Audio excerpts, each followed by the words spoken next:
Ada ustadz mengatakan maulid itu termasuk dalam khilafiyah.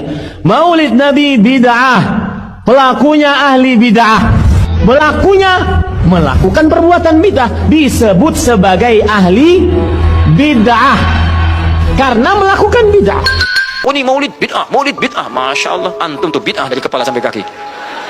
Ya, saya luar biasa kesal. Kadang ada orang bikin perbandingan begini, maulid Nabi, maulid zaman Nabi tidak ada, coret. Zaman sahabat tidak ada, coret. Zaman tabi'in tidak ada, coret. Zaman ini ada, lalu diserupakan, ya ikut-ikut ke sini. Antum kalau mengamalkan hukum seperti ini fatal. Zakat pakai beras. Zaman Nabi coret. Zaman sahabat coret. Ya, zaman tabi'in coret. Zaman ulama coret. Zaman antum ada bid'ah antum. Cara menyimpulkan hukum bukan seperti ini.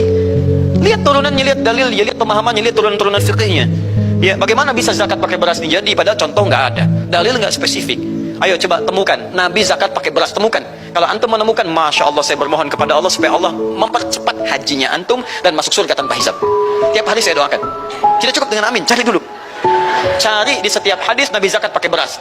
Saya sampaikan pada antum, sampai kiamat kurang 2 hari, antum nggak akan temukan. Sehari lagi buat sadar, ngapain nyari?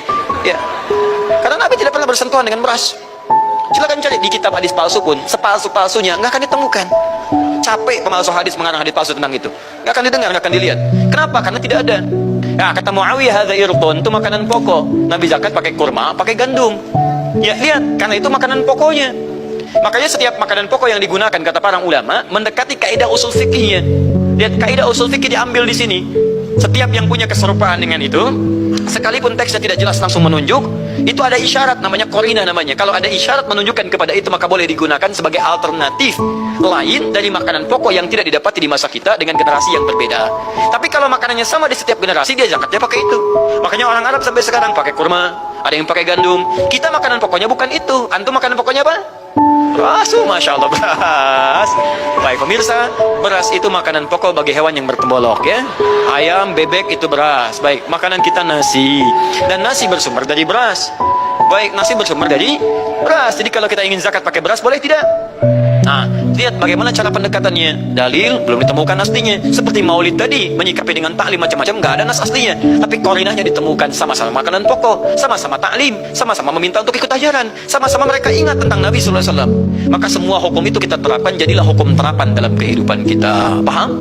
Dan itu tidak disebut dengan bid'ah. Jelas ya? Bid'ah.